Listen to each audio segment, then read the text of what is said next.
a slow and sustained withdrawal from civilized society. In their isolation, they exposed themselves to echo chambers, saturating their minds with beliefs and fears that radically altered their perceptions of reality. As a result, they were pulled to the opposite far fringes of political thought. And if you go far enough toward those fringes, right or left, you won't be able to come back because you will have divorced yourself from everyone and everything that could potentially connect you with reality.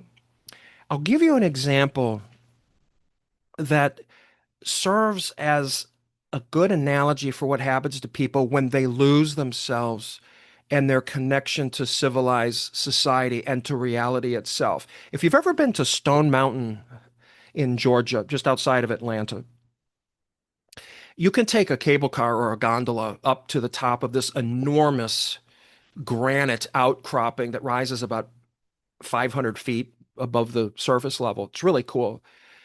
When I when I lived in Atlanta, I used to go out there and walk up the trail up the western slope of the rock. And when you get to the top, you feel like you're on the moon. And as you creep toward the north face, which is the steep face with the huge carvings commemorating Confederate leadership during the Civil War, there's a small fence that keeps you from going too far toward the curve of the slope. It would be easy to climb over that fence, at least it was in the early 1990s. I remember wondering how far out could I go to that point where the top of the mountain curves over and becomes the vertical face before I wouldn't be able to stop myself from falling down the north face. It was just kind of a funny thing to think about. And in science, we actually have a term for that, which is called the event horizon. The event horizon is that point that if you cross it, gravity will prevent you from being able to go back. You will be lost forever. When I think about the political or social wings we have in America on both the right and the left, each has an event horizon where if you go too far, if you divorce yourself from reality and common sense and the people in your life who are part of that reality, and if you isolate yourself in echo chambers of social media, TikTok, or any other form of media that represents an incomplete or distorted picture of reality, if you lose your sense of balance and orientation in your relationships with reality and the people in it, you may eventually cross that event horizon and you will be lost.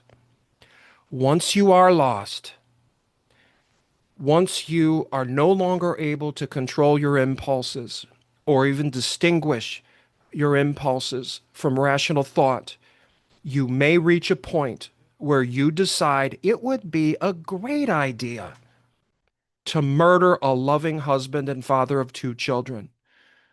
You might reach a point where it seems like a great idea to plant a bomb at the Olympic Games and kill a 44-year-old mother who was there to enjoy the festivities with her daughter.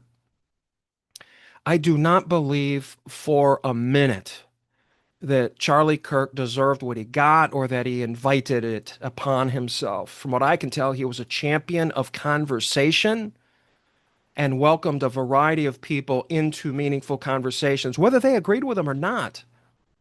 I can make a strong argument that it is, in fact, sustained constructive conversations that are the best way to keep the most vulnerable among us from creeping toward the event horizon. This kid that murdered Charlie Kirk didn't commit this act because of the conversations Charlie Kirk was facilitating for his audience, but rather because he refused to participate in them or even listen to what was actually being said.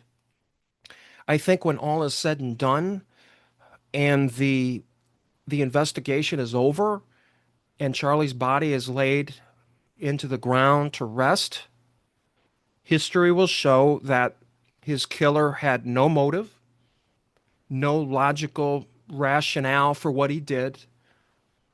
Instead, this was a perpetrator who did what he did because he fell over the cliff. He went past the event horizon.